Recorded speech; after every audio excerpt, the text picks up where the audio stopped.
Bonjour à tous, bonjour à toutes. Me revoici pour une nouvelle vidéo. Aujourd'hui, ça sera sur le love bombing du pervers narcissique. Alors, pour ceux qui veulent s'abonner, c'est toujours la même chose. Vous pouvez vous abonner. Ceux qui veulent se désabonner peuvent se désabonner. Vous pouvez mettre un pouce vers le haut, un pouce vers le bas. C'est toujours le même principe. Voilà, je suis très content. Les vidéos marchent bien. Il y a beaucoup de vues. Merci, encore merci beaucoup. Alors voilà, nous allons commencer aujourd'hui avec le love bombing du pervers narcissique. Qu'est-ce que c'est que le love bombing? Alors le love bombing, en traduction, c'est le bombardement d'amour.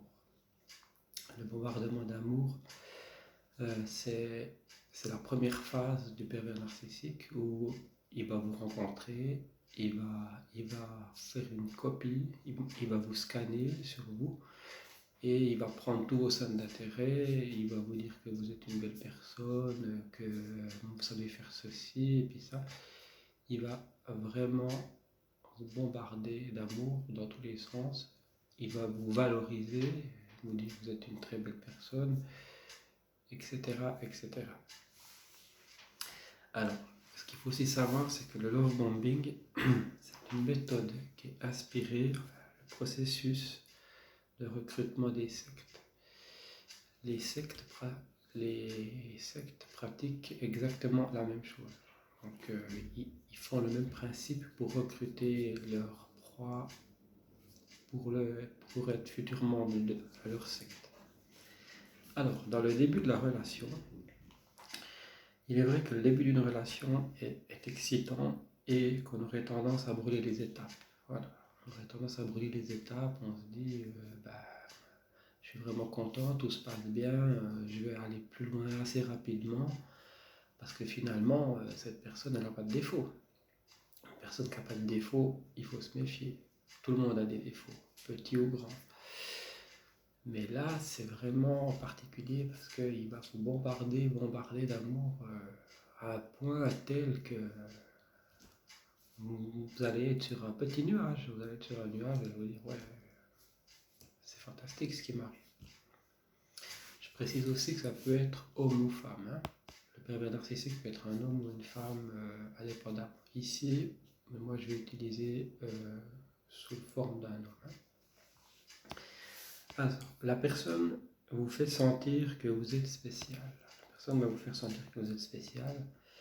Donc elle va vous faire des compliments, elle va vous aider, elle va vous faire beaucoup de... Pardon, j'ai un petit problème avec la caméra. Excusez-moi. Voilà. Elle va vous aider, elle va vous montrer spécial. Les compliments ne seront que superficiels. Les compliments qu'ils vont vous faire, il ne va pas approfondir dans ces compliments. Par exemple, il va vous dire je t'aime, tu es belle, voilà, mais il ne va pas vous dire voilà, aujourd'hui tu es bien habillé, tu as mis ceci, moi je préférais ça ou ça. C'est des compliments un peu de surface.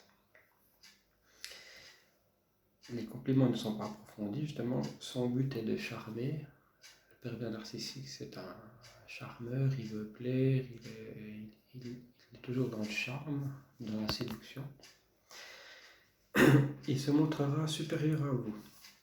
Il se montrera supérieur à vous de façon subtile. Il se servira de votre vulnérabilité pour prendre l'ascendant sur vous. Donc de façon subtile, petit à petit, il va vous dire voilà, mais là, aujourd'hui, par exemple, là, tu n'es pas bien habillé, mais il va vous le dire subtilement. Il ne va pas vous insulter comme quoi vous n'êtes pas bien habillé. Il va vous le dire voilà, là, tu n'es pas bien habillé, là, tu n'as pas bien fait ceci. Ça va commencer petit à petit comme ça. Stade de la dépendance. Alors, le stade de la dépendance, l'objectif du pervers narcissique est de déstabiliser sa victime et de la faire dérailler afin de mieux la manipuler. Donc là, vous déstabiliser, vous faire croire des choses, vous mettre dans la confusion totale. Donc ça, c'est le but vraiment de vous mettre dans une confusion totale. Le dédoublement de la personnalité.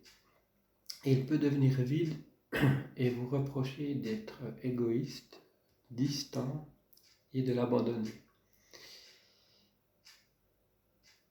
Il fait le chaud et le froid. Donc il fait le chaud et le froid, donc justement il va faire cet ascenseur émotionnel.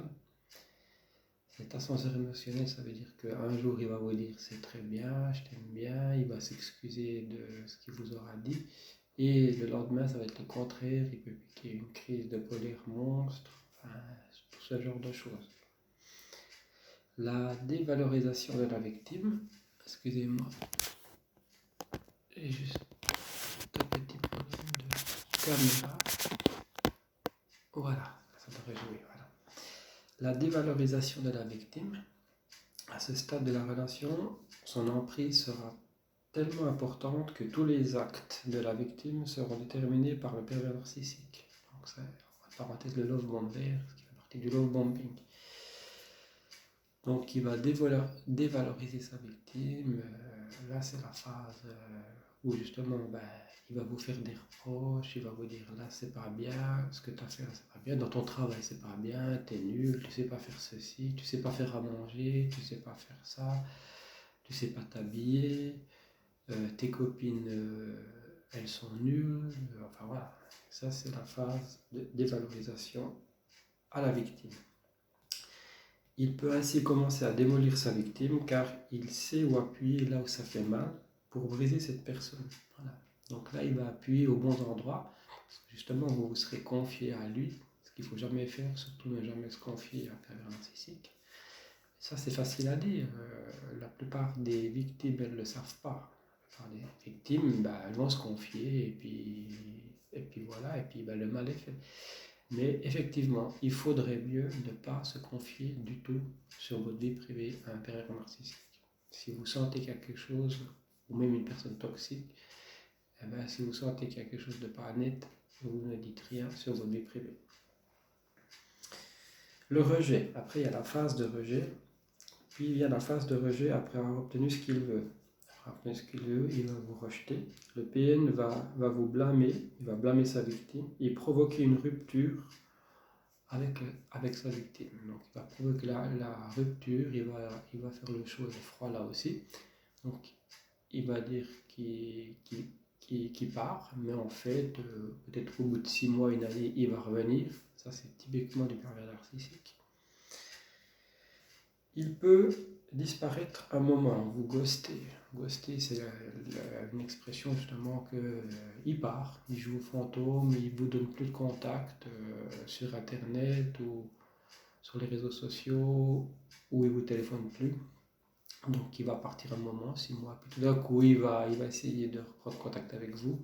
S'il n'a pas d'autre proie, s'il a une autre proie, peut-être qu'il ne va pas prendre contact, mais il garde toujours une proie au cas où. Au cas où ça se passe mal avec sa nouvelle proie, il va toujours en garder une. Il va toujours en avoir une, voilà. Et après le cercle vicieux, justement, ça c'est la fin. Enfin, il décide de répéter ce schéma sur une autre victime, personne, ou reconquérir sa victime, justement. Donc là, il peut décider de choisir une autre victime, puis tout simplement de vous laisser. Mais en règle générale, il aime bien avoir toujours une victime, une proie de secours au cas où. Parce que ce qu'il faut savoir, que lui-même, il est vide à l'intérieur. S'il n'a pas de proie, il va tomber, il est dans la dépression. Il ne veut pas entrer dans cette dépression, il est vraiment dans un vide intérieur. C'est très important à savoir. Voilà, je vous remercie de m'avoir écouté. Ça, c'est ma nouvelle vidéo. Et si vous avez aimé cette vidéo, vous pouvez mettre un pouce vers le haut, un pouce vers le bas, toujours la même chose. Et je vais encore faire une vidéo la semaine prochaine, je pense. Alors voilà, je vous remercie et je vous souhaite encore une bonne journée. Merci beaucoup.